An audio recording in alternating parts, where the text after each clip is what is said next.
what is it about relationships that tends to contribute to or help cause, if you will, attention deficit disorder? Yes. There is a saying in a lot of treatment agencies, and it goes like this: what goes around comes around. And so the parents themselves have to be able to model what they want to be internalized in the child. Now, this goes way back to Freud in the late 1800s knew about introjection and object relations.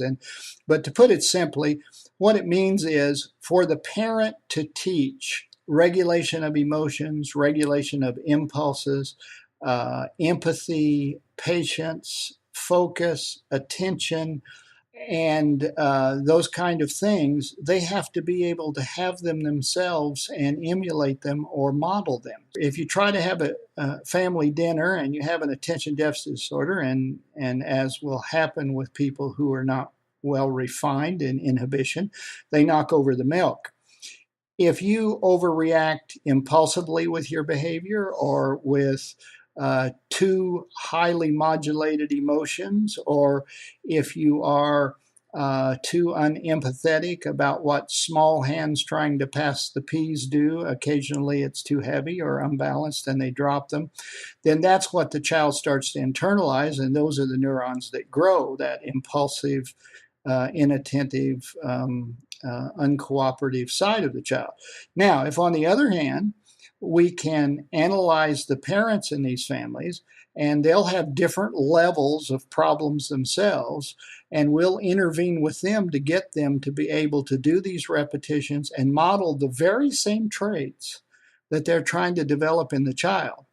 Now, the trouble is, here's what reinforcement schedules tell us in the psychological research. An intermittent or a variable reinforcement schedule is more effective at maintaining a trait or a learning than a continuous one. So all you have to do to maintain inattention, selfish or reactive and impulsive behavior is 1 out of 10 times be that way yourself as a parent. And that variable ratio schedule of reinforcement actually will not allow extinction of that behavior in a more significant way than if you do it a lot. So, because, the animal's always thinking, well, I had it right the first time because, see, it's still there. So the parental side is big. Yeah. So in essence, what I think I'm hearing is that, at least to a large degree, kids are being taught or are learning these attention deficit problems. Yes, we know that now from some of the scientific societies that are making protocols and showing what works with these patients and these families. And it's always a family component that's essential to really scientifically validated interventions with ADHD now. And we know this too. We know that there's a genetic loading in many of these disorders to cause people to be more reactionary and act out, but that these behaviors are literally throwing gene switches to either cause them to be manifest or cause them to be inhibited.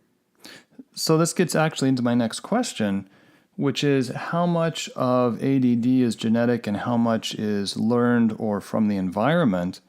And what you're just referring to with genetic loading is that there may be a genetic tendency, but that what happens in the environment, at the dinner table, with the family, at school, is either bringing out that genetic tendency or changing it to a more functional, healthful way of living and being and the brain working.